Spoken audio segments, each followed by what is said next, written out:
is episode 17, part 2. You guys won't believe this. We recorded for an hour and the recording glitched out. If you have any complaints about missing out on that hour of goodness, wherein we revealed who killed Tupac, the location of the Loch Ness Monster, as well as who will win the 2024 presidential election. If you want to be mad at someone for messing that up, you can blame Riverside, which is a partner of Spotify. So yeah, get that handled. We're going to be doing a quick abridged version because unfortunately this podcast does not pay the bills. So we all got to go to sleep and go on with our days. But hopefully we can bring you the magic that we had experienced in that hour. The first thing we want to talk about is Asia Cup. We had, I should probably say who's with us today, right? With me today, I have Nabir, Aziz, and Rayan. And Aziz was actually present for Asia Cup, the final that happened in Qatar, where Jordan took on Qatar. Aziz, tell us who won that game, how they won that game, what the vibes were like. Give us a quick rundown, but make it quick. Yeah. If you saw the scoreline, it was 3-1 Qatar. All 3 goals were scored by a penalty by Akram Afif with the coolest celebration of 2024. I don't know if you guys seen what that. What do you do? Nah, educate me. No, you need to include that clip right now. Okay. So the game was kind of pretty dead, not gonna lie. Up until Jordan scored the equalizer. It was a very beautiful strike by Yazan Ramat. But other than that, the game was pretty dead. With all respect to both teams, like I think in terms of like quality of football, they played really well to get there. But again, and you know how finals be. They're usually pretty dead. The World Cup final last time was an anomaly. Right. It was something like I thought you were about to say something else there. You almost concerned. Yeah. But you're right. Finals are usually pretty, dead because people are nervous. You add on to the fact that, these guys really aren't the greatest hoopers out there. And you likely aren't going to get crazy spectacle. Look, we talked about something in the recording that I do want to touch on, and that like the heavyweights of Asia, fell apart here, and 2 relatively smaller countries were able to compete in the final. Hopefully, this is a sign of, the ascendancy of these Arab countries, these South Asian countries, maybe one day into the frontier of football. But that remains to be seen. Also wanted to give a quick shout out to Afif, who scored that hat trick in the final, because he had an incredible run in that tournament. So shout out him. Shout out Miguel. Damn. Can't believe we're gonna but okay. Wrap up Asia Cup. The other ethnic tournament that went on this past weekend is AFCON, which came to a close. You had Nigeria get beaten by, we learned how to pronounce this last time, Cote d'Ivoire. Yeah, you did. Right? Something like that. Take 5 at doing this damn thing, okay? We're on a different platform for this topic. We're going to be talking the title race, and I'm going to be even more combative than usual now because I'm not in a good mood anymore. We got 3 damn teams going for 1 trophy.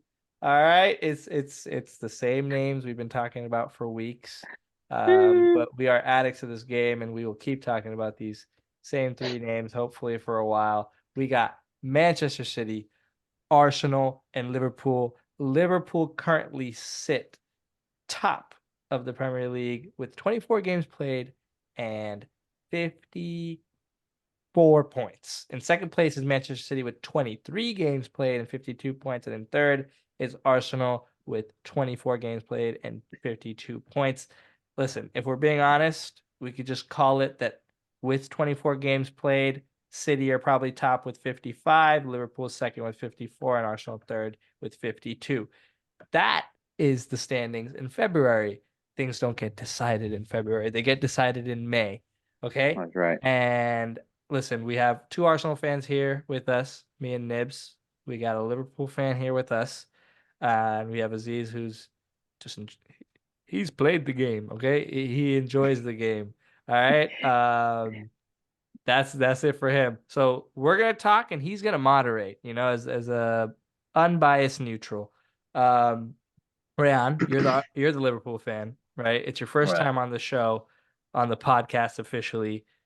I'm passing you the rock, and you're gonna tell me how you see things going for you and how you've seen things go so far.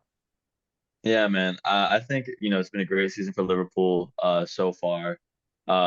Just our last game against Burnley, we had our front three all bag goals, Luis Diaz, Darwin Nunez, Diogo Jota.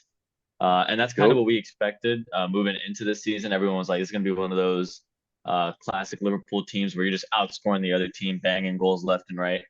And we've had, I think, a lot of success in that. Obviously top of the table, big bounce back from last season. The Arsenal game recently definitely was a reality check in some ways. Now, we can look at the stat that in the last like 34 days prior to that season, to play devil's advocate, right? Arsenal had played 3 games to Liverpool 7. Liverpool Wah, missing wah. Salah to AFCON, right?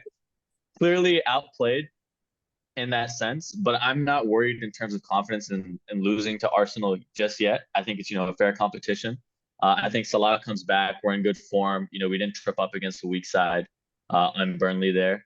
The only thing to worry about is City, and I'm sure we're going to talk about, their remaining fixtures with that game in hand. It does look like, their inevitability is going to haunt us again. But in terms of Liverpool as they're standing, I think they're as strong as they can go right now. Again, we can talk back and forth about this Arsenal game, Yeah. and major credit to them and how they exposed us. But I do not see that as like a major red flag going forward. Listen, in the earlier recording, I think I gave too much credit to Liverpool. Um, Now you're cranky. yeah. I'm a flip the script on him real quick. I think I think you got three midfielders in midfield. All right, Oh god. that midfield got exposed versus Arsenal. I think it could get exposed again. I think what you do have is an incredible group of attackers, and onto that you're going to add Mohamed Salah, which is scary.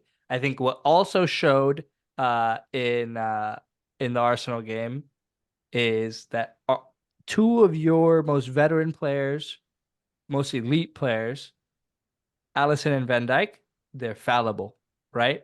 Hmm. There's that saying about like what happens when you see a god bleed, right? Like in the Prem, these guys that are feared bled and they look silly, right? That does a lot for opposing teams mentally, right? You look at like dudes in the Prem that are really confidence-based players, right? Even like your troll type players in Neil Maupay, they now have a target in Van Dijk and Allison to antagonize. Like, I dare you to mess up again. I see what you're capable of, right? These vulnerabilities, it's like really bad when you're chasing a title and you show them this early, especially running into the business end of the season. Are they likely to happen again? Of course not. These are good Nah. players. But is it now more of a possibility than before? I think yes. I mean, to that same extent, right? We've had Saliba, Gabriel stinkers Oh, so for far, right? There's sure. been lapses in Arsenal. You're talking about seeing, these guys bleed. We've seen them bleed last year too, and maybe not so much Alisson, but Van Dijk, right? It's a huge credit to him. I'm not gonna spend too much time talking about his like career path and where he stands right now, but for him to be playing at the level that he does still and be called, one of the top defenders in the league, that's a different story, right? What I'm looking more at from a Liverpool standpoint is sitting on top of the league, and aside from the Arsenal game, right? Before that, we're looking at like just wins on wins, no losses. The Tottenham game, obviously, we can debate about all day. There's the I don't VAR count that issue as a there, loss. I think Arsenal was right? your first real loss of the And season, I think right? it was a legitimate loss. And moving on, I'm not as cranky, so I'm going to give Arsenal their credit in one regard, in that they really ran out of steam last season. We saw near the end, right? You guys mentioned this before. This is maybe one of their like healthiest squads that they're going to have going into March and to the end of the season. And I think the bigger game for them, to me, honestly, was this last week against West Ham. because we've seen like even Liverpool had this issue last season, Arsenal especially so, where they're struggling against the weak teams. And after a big win against Liverpool, egos are high. All the celebrations afterwards, Arteta mimicking Klopp's celebration and everything, right? Egos are high. It's really easy to fall at that point. And if I'm not mistaken, you guys lost to West Ham twice now this season. So to come out and then win 6-0 against, a team like West Ham, no matter how weak they are, they're like mid-table. It's a really solid showing. And I think that's the biggest confidence boost that Arsenal can have going forward. Do I see that as a threat to Liverpool? Not really. I think Man City's, big brother here that we got to worry about. But I do think there is a race. And like you said earlier, Arsenal, like they can definitely have hope. And we can talk about, where City falls later on in this pod. No, for sure. I don't disagree with anything you said there, but I think the point I was trying to make about, like these players looking fallible, I'm speaking on it as someone who has experienced failure as a fan. I don't have experience as a title winning side to speak on, right? What I can tell you is that last season we had early on in the season instances where Gabriel made mistakes, instances where Ramsdale made mistakes. And I think if you look at the tail end of the season, case in point, you look at the game against Southampton where we drew 3-3 to effectively end our title bid. Why does the player bother to press Aaron Ramsdale in the 3rd minute of the game? Because he knows there's a chance I could get something here, right? Like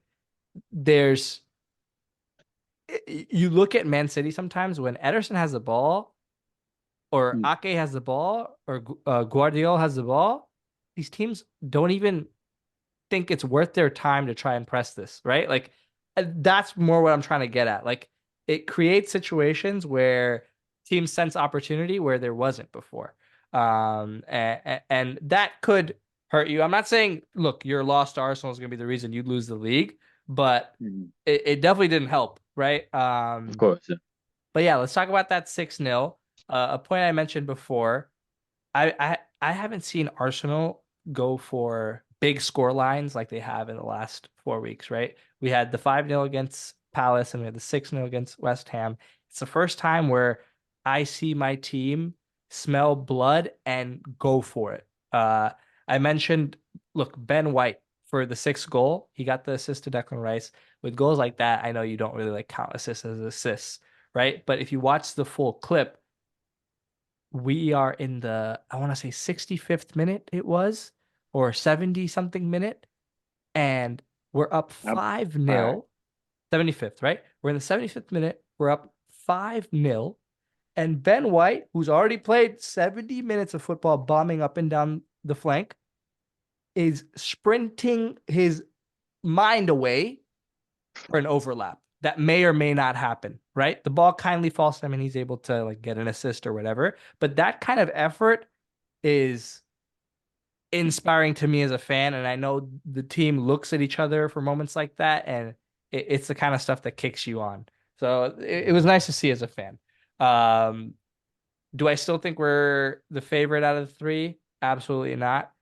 Do I like our chances a lot better than I did before we went to the break in Dubai like a month ago? Absolutely, yes. Yeah, I think we really needed that reset. I don't know what Arteta got into our team in that little break we had, but I feel like there was a lot of work to be done with our mentality, with how much belief we had, especially after those 3 kind of bad results. I feel like there's still little deficiencies in our squad, especially that clinical finisher up top. But as long as our white players are getting on more on form, they're finishing off their chances. I feel like there's a chance. Obviously, City has shown that winning a league is possible without a clinical striker, and so maybe we can show that. And as Ryan mentioned, much of our team is still like out injured in the beginning of March. We might be able to see a full squad, and so can't wait to see what Arteta can do And with I'm that. gonna say this again because I want it on record. You will all watch, see, and understand the difference Fabio Vieira, Thomas Partey, and Jurriën Timber make when they're back. I promise you, it'll add a dimension to our game that a lot of people aren't expecting.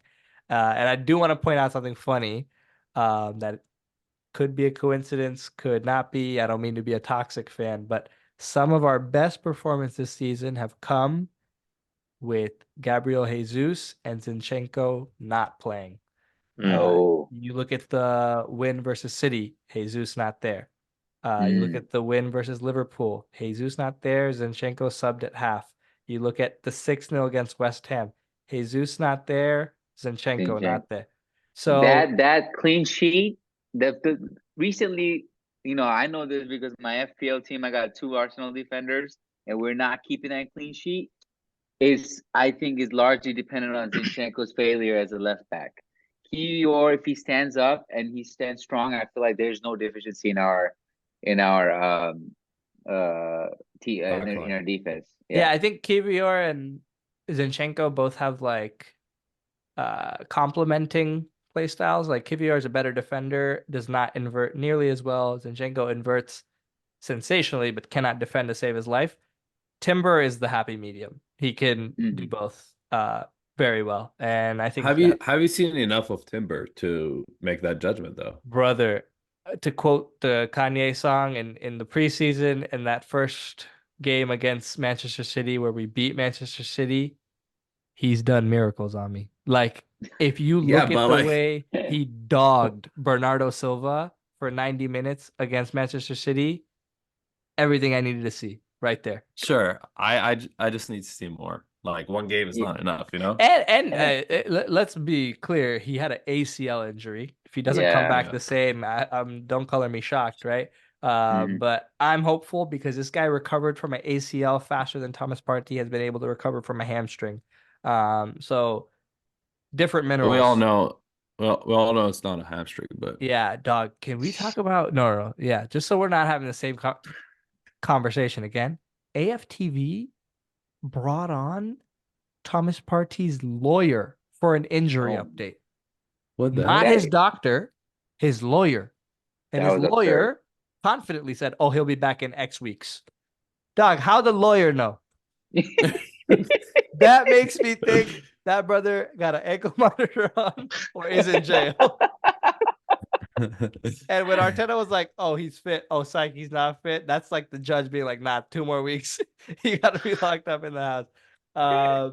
Listen, let's address the elephant in the room. No one here is a supporter of sexual violence. We condemn sexual violence. But we also recognize, actually, there is no but. Period. End the statement. Period. End the statement. Yeah. You don't have to record again, man. Yeah. But as a footballer, TP bangs, yo. I ain't gonna hold you. And Mason Greenwood's still playing. So I think if there's a priority of things we need to get in order, that guy. Go get that guy. What were we saying? Okay, we've talked about Liverpool a bit. We've talked about Arsenal a lot. Let's talk about Manchester City. Right? The best of the bunch, in my opinion, right? They've won their last 5 in a row. Oh, go ahead, Cook. No, go ahead. I was going to talk about just their last game, and I think the thing that scares me about them the most, right? We talk about that game in hand, and right, it's likely that they win that, and they sit at the top of the table theoretically. That's just like soon to be seen. The 2 scariest things right now is the return of Haaland and the return of De Bruyne. Like we've seen just Haaland not even miss a single stride, not a single step, still banging goals, right? Like whenever it matters. De Bruyne, he came in middle of a game, immediately was an impact player, right? And that is definitely scary going forward. We can talk about like if they do fall, where they can lose points going into like the rest of the season. But there is very realistically like another world where their inevitability, they just like win out or like, a draw here or there. And it's just we're looking at the same result. Look, I hate glazing Manchester City, and I am particularly not a big fan of Kevin De Bruyne after what he did to us last season. But something I wanted to bring up. Since his return from injury, a debate I've been seeing on Twitter a lot is where De Bruyne stands amongst the Premier League greats. I saw some outrageous things like clear of Henry, or at that level. I obviously I'm biased as an Arsenal fan. This question is more for Aziz and Rayan. Where does Kevin De Bruyne stand amongst Premier League players all time. Like Oh, midfielders or like every Oh. position? Players. I know the bias is towards attackers, right? Of course it is, but go ahead.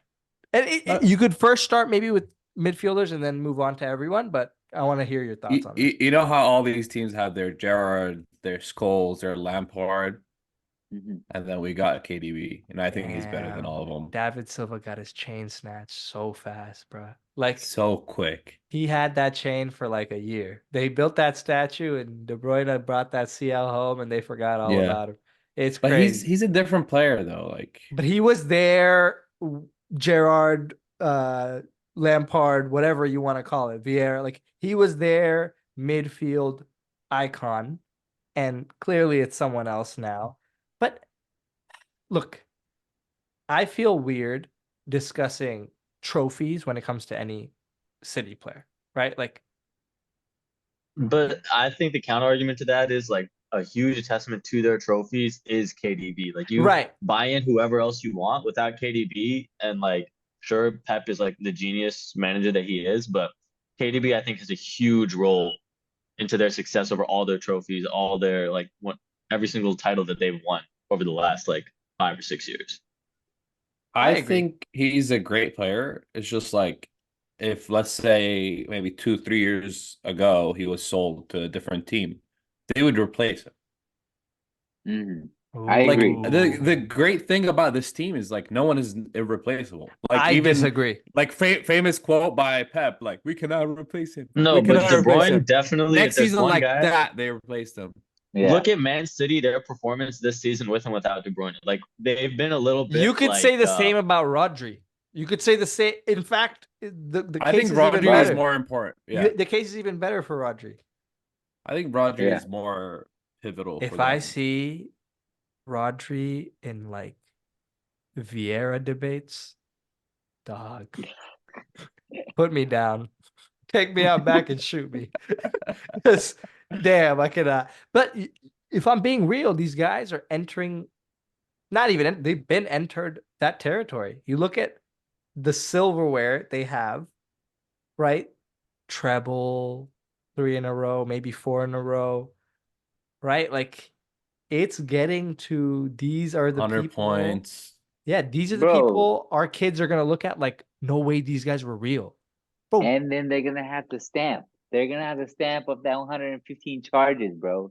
You're forgetting that. This is all built on corruption. Like So this that Yes. just clears the way for like Mohamed Salah being like the greatest Premier League player of the last 10 years. okay, let's talk about this. 100%. Let's talk about this. Let's talk about the fact that Nicolas Pepe got more AFCONs than Mohamed Salah officially. Let's talk about how We're bringing in AFCONs. What does that do for like? let's talk about. I thought Nicolas Pepe had 0 minutes this entire tournament. Listen, Correct me if I'm wrong. he got a chip. That's all I know. I Listen, saw Pepe had medal 0 around his neck. minutes in this podcast over 18 episodes. Look, Salah might have the Premier League, right? We could say, That's oh, what we're talking about. we could talk. We Premier could say, oh, Salah's a greater Premier League player than Nicolas Pepe. I might give you that, but if we're talking greatest African wingers of all time, I know who I got. We're talking about greatest prep. I know who I That's got. this whole Nah, but let's pivot on to City real quick because I think we'll run that game back where yeah, let's do that. Like game. the biggest threat right now is City, but they do look maybe not so much anymore like what's the word I'm looking for Invincible. here? Like not so invincible, right? They're looking very invincible right now. Yeah. Bleedable. Bleedable, that's the word I'm looking for. And so we look at, and this is a testament to what you were saying earlier, right? When you say like players like Van Dijk, they're looking at weak points now. I think that just goes to show that the whole league right now is getting better. And you brought this point up in I think our second attempt at this podcast, is that Take two. Teams like United, which we've clowned so much for the last 2 years, and I'll let you kind of take over here because you had more on Hoyland. I think he's scored in his last 5 Premier League games now. Right. And if we're looking at where Man City could lose points, I'm looking at that Manchester Derby, and I think all of a sudden, like, it's an actual competition. I'm seeing like a Hoyland versus Haaland being a real like match to watch. That's right. Battle of the Oi. blonde, tall dude Lunds. that can shoot. But yeah, Somebody let's play that who's- game. That game was fun. I'm gonna read every fixture Manchester City have left. Quick fire. Everyone's good. We're gonna say win, loss, draw. Okay, we're gonna keep it simple. Okay. First game is the next game. Man City host Chelsea. I'm going Man City win. Man City Tie for win. me. Draw. Tie for me. Okay. We're not even gonna debate this because the record will show. Everyone will see who's right and wrong. Man City then host Brentford. That's another win for me. Loss. That's a an draw. L. That's a draw. That's I an L, have it my as boy Tony. I think it'll be a good game. I think it'll be spicy, but I think City draw away with another win. They're too strong right now. All What right. part of quick fire is Then that? we got Bournemouth hosting City. I'm going City loss. It's a third City win for me. I'm in a going row. bold. Win. I'm triple captaining Holland. Trust. So like he got a plan for us. Then is the Manchester Derby. City hosts United. I'm going City loss. Hoyland got a plan for us. I promise you. I'm saying this is where City drop points. I could see a draw or a loss, but they're dropping points. This is the game. Yeah, I'm not even gonna predict a draw at any point. I'm only doing absolutes here. I'm going for a tie. No if, buts, or maybes. Then's the big one Absolutes. on the topic of Scousers, right? Man City will go to Mm. Anfield. All right. That they're getting smacked. That's a win. What you saying, Ryan? I'm gonna go after you. Right. I think Liverpool can pull out a win here. I see it realistically. It could be a draw. I don't see City like walking away with 3 points in that game. I'm saying you're taking 3 points and you're taking it comfortably. With Ooh. ease. You're gonna snatch their chain. It's gonna be because listen, Flop, if he's anything, he's a man with an ego. He's not bowing out of here without whooping that ass at least once. You know what I mean? Right. Like, because look, Liverpool have beat City in the past, but they've never whooped that ass, like ever. Right? So like it needs to happen for legacy. Could you time. imagine like a 7-0 against both Manchester teams? Oh, I'll pray for that. Or maybe That's it not- happens It's like not happening, but or maybe it happens like Wenger's 1000th game and you guys get Oh. knocked up. sheesh. Damn, that'd be tough. Let's not think That about was- things like that. That was tough. Next, Brighton hosts Manchester City. I'm going 3 points for City. Dub. Dub. That's Then the another big dub. one. Then's the big one. And this is where I'm gonna Mm. have my say.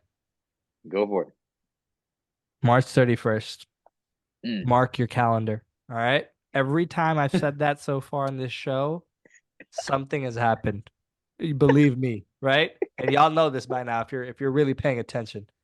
On March 31st, when Arsenal rock up to the Etihad, I promise you, we're gonna beat the brakes off of them. It's not gonna be close. Actually, it might be close because we can't finish, but on paper, it ain't gonna be close. I promise you that. We're walking out of there with 3 points. We're walking out of there with our heads high. We're walking out of there with hope. And I'm not saying we're gonna win the league because we could go on and lose to anybody else. I promise you, even Burnley could take points off us, right? But on the 31st, we're gonna win that game, and I'm so confident. That You better say something crazy.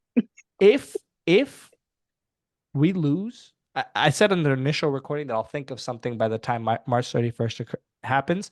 I'm gonna donate $100 to the charity that the top comment suggests, whatever that may be. All right. Ooh, So shit. we got skin in the game. It's a win-win either way, but we'll see what happens.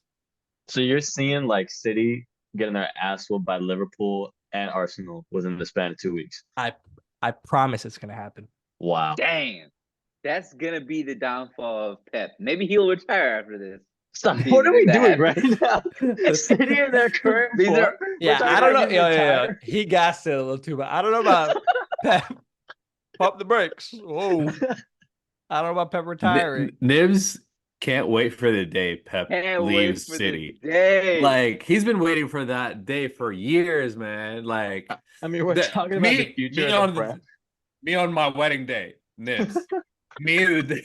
Pep leaves the city. Dave Pep retires. Oh, I'm suited up, baby. Oh man. Suited the fuck up. But like just to speed run the rest of the fixtures, we talked about this like in the first recording. We think City, I think we're all in agreements, they snatched like 12 points last 4 games. The last 4 games Um, are a write-off. You could give them those 12 points today. We don't even got and to I see it. think the other game that I see something happening is Tottenham. I think the big Oh. six are like big sixing right now outside Chelsea, excuse me.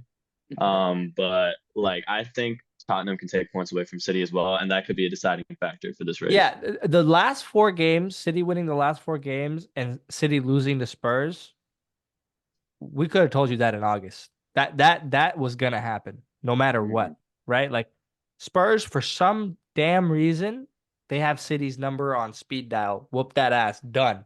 Right? Like, and City know how to close out a season when they need to, right? So those are locks. Everything else is up for it. Something else we mentioned that I do want to just quickly cover is the effect of these European schedules. I think playing on Thursday nights is going to affect Liverpool because it guarantees you have Sunday games, right? And that gap between Thursday and Sunday is like mathematically shorter than the gap from Tuesday to Saturday. So, and we talked about this too. I don't think Klopp's like trying to play like anything fancy. He's trying to win all these trophies, right? He's the type of guy to put his foot on the gas, especially like, with him taking a break now after this season. So I could see that as a vulnerable. We saw that against Arsenal, right? Like I mentioned this before, we played like 7 matches in the 3-month span that Arsenal had played 3. So we already see how that can like affect this team. I definitely think, that could come into play, but it's all to be seen right now. I'm still confident in this team's ability to kind of pull through. I like that. Yeah. I like that no one's like, oh, I don't see us doing it. Like everyone is backing their guns here, which means that someone will emerge victorious. I wish we had a City fan here with us, but unfortunately, those guys don't exist. Yeah. If you know someone that is a City fan, he's not real. I hate to be the bearer of bad news. That guy's a myth. Go try to touch him next air. But yeah, let us know if someone is a City fan out there that has words for us. I promise you, we'll bring you onto the show, and you can have your say. So that's enough on the title race. Let's talk about another race developing, the top 4 race. United beat Villa in a game where Villa really should have won. And Højlund has emerged 5 goals in 5 games now. Unai Emery crumbling in the league as he's known to do. Where this leaves us is with 24 matches played each, Spurs sit with 47 points, Villa right behind with 46, and United trailing with 41. But it's closer than it was last week. I personally hope Villa can still do it, but I'm more and more doubtful of that prediction every day. I hope Spurs don't do it. I can see United doing it. What do you guys think? I mean, even riding on like, obviously I hate United, but this riding on them to take points from City. Can we talk about Erik ten Hag's comments after this little hot streak? That was crazy. I'm telling you that Delusional. 3-1 win Arsenal had over United in September has a 4-bedroom condo in Ten Hag's like forehead. Big ass head. Somewhere. Like, because there's a lot of space in there, but we have carved ourselves a nice little portion of it. Because Ten Hag, after winning a game against Aston Villa, decides to prove his United team's might by saying, "Oh, we should have won the Arsenal game." Dog, head loss what? this long is nuts. You know what this points me to? I think his upper manager, whatever, whoever he listens to, has been comparing his ass to Arteta a lot. He's just like on that, like understanding, oh man, this guy coming in doing his bits. It's insecurity, and yeah, it's insecurity for sure. I hate to say, just go back to eras, right, come to an end after that, the 7-0 whooping. Like this guy, honestly, I genuinely think he's going to be sacked before he achieves like any real success with United, and I think they move on from him. Yeah, like I'm not counting like one EFL Cup. Obviously that was like there was something there, but this guy's like a phony, and I don't like really attribute any of their success to him. Eras come to an end. we don't play friendly games. The quote this past weekend, this guy has like TikTok edit audios stuck on replay on it. He thinks he's in edit. Like, Yeah. you are not that guy, bro. Like, I promise you. Like, it's gonna take some time for you to build credit pedigree to where you can say these quotes and we'll listen. Because right Yeah. now it's just like the crazy dude talking. And I It think really is. And he buys his own hype a lot. yeah. Mhm. He will start out like a dialogue behind and then say his dialogue. Like it's like he pumps his own ego up before he says something crazy. And it really isn't hitting. It's crazy. And the longer they keep him, I feel like the better it is for our clubs, man. Yeah. They're just gonna like pull these like crazy last minute winners out of Scott McTominay's forehead and then ride on that for a whole week and then crumble the next week, basically. That's what's But gonna happen. imagine how Sancho feels. He was probably crushed, bro, when that Oh. McTominay goal went in. Is he still balling out in BBB? What's going on? No, Right? dude, That I one saw a man. stat. He was on the field for 3 minutes. So sorry, 2 minutes, and he had 3 big chances missed. And I was like, "There's no way that happened." Then I watched a clip. Sure enough, he missed basically an open goal 3 times in the Damn. span of 2 minutes. But it is what it is. We're not here to talk Jadon Sancho.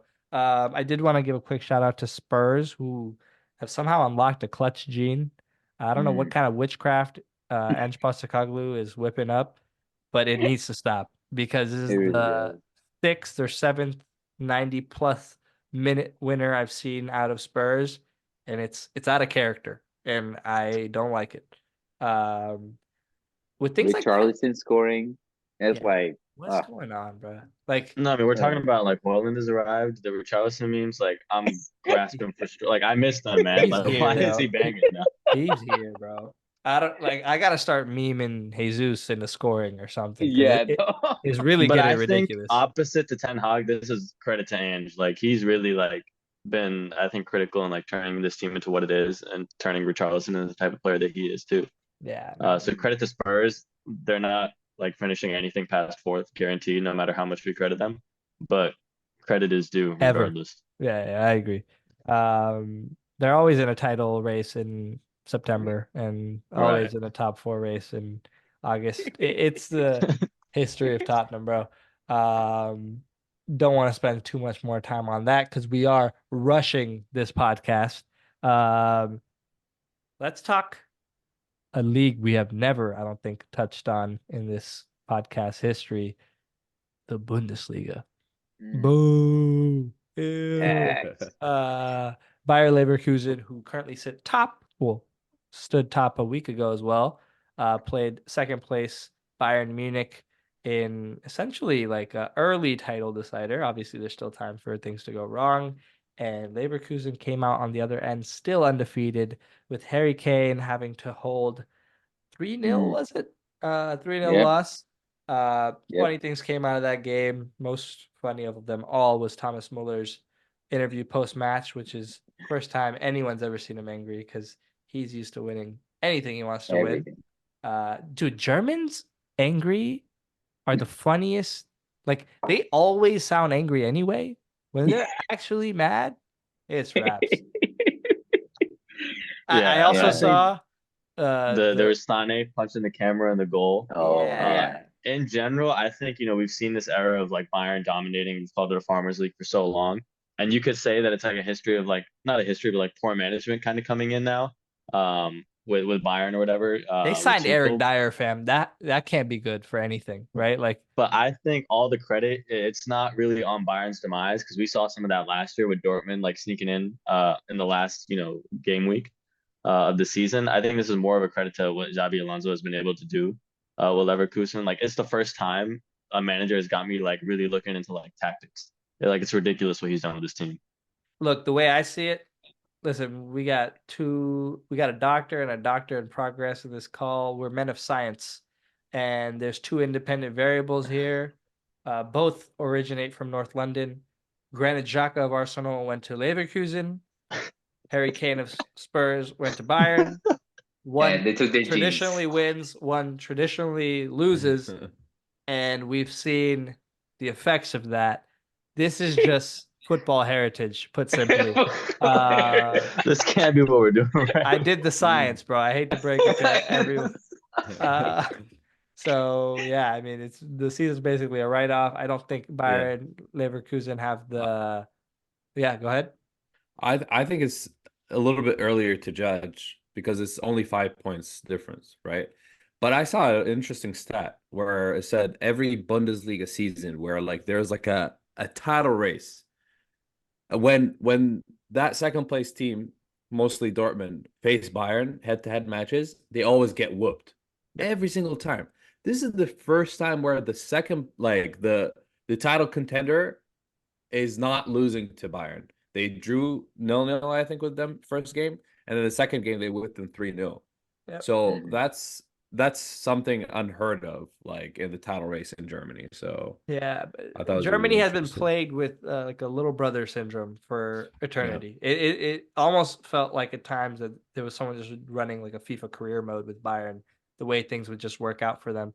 And Xabi Alonso and Granit Xhaka said, no, we're done with that. So great to see. I love, dude, seeing Harry Kane lose never gets old, ever. He is so easy to root against. It's absurd. And long may Liverpool go against Leverkusen in the Europa League. Yeah. So I was going to talk about a little bit more about like Xabi Alonso, right? Like the dream every Liverpool fan has right now is that he leaves Leverkusen and he helps the non-Bayern team win the Bundesliga and then come do miracles at Liverpool, right? I don't think that's the case. I think that's like the dream. I think there's more like realistic options for what's going to happen. And we talked about this again, like in an earlier attempt to the pod, that I think Xabi Alonso needs more years here, like with Leverkusen. And I think what he's done so far, like in the Europa League, they're the only team undefeated in the group stage. They've been dominating pretty much at every level, invincibles already. And if he can continue at this rate and show like what he can do in the Bundesliga 2-3 more years, then we can talk about like moving him to like we had talks about like Real Madrid on the first attempt of this podcast too. But I think the smartest move for him right now is to continue to grow here, and I think he's doing a fantastic job. Yeah, and I'll bring up a point I made already, but listen, Doug, as Liverpool fans, y'all got to decide, do you want continued success or do you want Klopp's legacy to remain intact? Because both cannot happen. I promise you, if the next coach comes in here and starts winning immediately, Klopp is going to be labeled a system player, right? It's going to, all credit's going to go to There FSGs. can definitely be like Klopp already built the sandwich. You know what I'm saying? Like it's not hard to Nah, fumble. There man. can be wins without a Yeah. collapse. Nah, man. It's a bad look. It's a terrible look. You need a David Moyes. You need a fall guy. Trust. This narrative building that we're doing is I ridiculous. got it loaded. You can't You win. got to You appreciate literally the can't win. Because if you win, I got You something for you. lose. If you It's like lose, that I trend got. where you have like the 2 tweets loaded in the drafts, like Yeah, whichever the result we're is. locked in, bro. It's great. So do you guys see this as like Arsenal's league next year with like Hell Nabirste and yeah. Peps retiring? Hell yeah. We get Dog, that whooping in. It's locked. We locked in. as I Pat love Bev the said, delusion, man. you had the last four. I got the next four. All right. It's Save this clip, man. I need to see this play out. This is what it's all about. but enough silliness. Let's do some Champions League predictions and let's close this damn thing out. Pictures are dead this week. Champions League looking like Europa League right now. First game, Man City Copenhagen. Everyone say it with me. Man City's gonna Man win. Copenhagen. Oh, sorry. City. Real Madrid Leipzig. Aziz wanted to play this up like it was gonna be a game. Honestly, Madrid tends to have a bozo gene in the first leg of these Champions League games. I'm not gonna lie. Like you guys are inevitable in the We Champions League, we don't have any center back that's fit. Any. honest to God, I cannot name you 5 Leipzig players. Yeah, that's true. Is Yeah. Daddy almost still there? Who knows, Doug? I don't know. They employ a bunch of NPC players, honestly. Then you got PSG, Real Sociedad. Everyone say with me, Real Sociedad. Real Sociedad. PSG do not got the minerals. Also, Nibs, you're muted or something. We cannot hear you, brother. And then the last game is Lazio versus Bayern Munich. I'm going. Too. I'm going Bayern because I think they're gonna be playing mad and they I mean, might we pull know some. how they take out their frustrations in the Champions League. So Yeah, they're not. I wish it was Barca on the other end. Where? Oh, Barca plays Napoli. Okay, well, that's for later, next time. Yeah, A next week. quick topic before I wrap. Mhm. I think as Americans, it's a duty of ours to just report on the fact that the Super Bowl happened this past weekend. And while watching, bro, I realized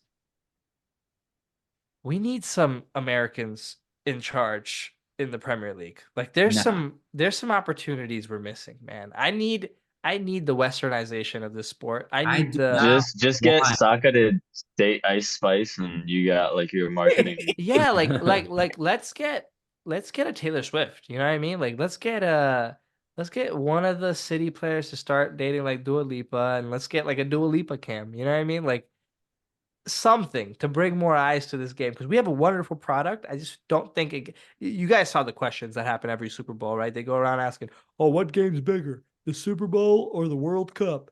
And everyone's like, "The Super Bowl." There's a reason, bro. The Super Bowl got something for everybody. Well, They got the game for go the ahead. dudes. They got the halftime show for the girls, right? I mean, look, I know we're doing like middle school shit here, but just hear me out, right? For people And who they care about got the the game, Swifties. yeah, you got the Swifties, you got the Nickelodeon stream for the Yeah, children. Like that's great. every base is covered. Everyone is entertained on Super Bowl day. If I put on a World Cup final and there's kids around that don't know soccer or women around, it's wraps, bro. No one, the snooze fest. It's just for us. They also Nah, got. man. They also got Reason I like. disagree is these interviews happen in America, and like these are the only people that think that way. Like Yeah. the World Cup has an aura about it where it's like I don't even know what's going on when I watch like that 2010 final. But I'm just like I'm locked in. You know what I mean? Like there's a certain aura to it. There's like this worldwide connection to it. You You have telling like me I have Twitter heads where it's like you're talking about like the halftime show for the girls. They'll be like hijabis with Muhammad Salah profiles, like just destroying people in like debates online. Like it is a completely global sport. no, I understand. Football is dominates the world everywhere else, right? But you tell me we can't get like a Shakira halftime show? You tell me For you tell what though? Like a mid-table matchup, like no, like for a Champions League final, a World Cup, we can't get a halftime show. You tell me we Oh, can't. we do. We they got do Dua now, yeah. Lipa. We got No, they don't broadcast it. It goes to advertiser. It's not like a spectacle. Also, Mm. you're telling me the advertisers can't step it up? We we covet the ads during Super Bowl, bro. People don't leave their seat for the advertisements. Could Nah, you that's imagine? nah, Like, man. That's too many ads. Like every 2 minutes, it was just going into ad breaks. nah, America cooked differently with the Super Bowl. They turned a look. I'm telling you here, football, soccer, whatever you want to call it, is the superior product. But these guys have been able to market this BS product to a point where it could even be in a conversation, at least in a country. Like it's kind of crazy. Counter argument, like you talk about like advertisements, yes, like oh my god, it's like what $7 million for like a 30-second commercial. One, first of all, Super Bowl commercials fell off. Two, the beauty of like Premier League soccer is it's not like, oh, someone kicks it out of bounds and now here's like three commercials That's about true. Burger King stuff down your throat. Yeah. That's true. They get them off at halftime, but there's still Right. ads. You know what I mean? Like there's 15 minutes straight of ads. I don't know. I think we need we need like Steve Ballmer or something in the Premier League office cooking up. Every sport needs a Steve Ballmer, yeah. But yeah, that's it for episode 17. In total, we spent almost 3 hours doing this, so hopefully y'all have enjoyed it. Something I said in the original attempt at this podcast, and I'm gonna say again, we appreciate you guys on TikTok, on Instagram Reels, on YouTube, Spotify, everything. Keep hitting the buttons. We do this for hours on end every week. All you gotta do is hit the buttons. When we hit 100 followers on TikTok, we'll be doing a giveaway. Pariah Nation has secured one of the most coveted vintage kits of all time. And we'll be doing a giveaway in March if we hit 100 followers by then. So make sure you get involved. I'll be giving away details regarding the giveaway soon. So stay tuned. Take care. Be healthy. Be active. Watch football. Bye. Peace.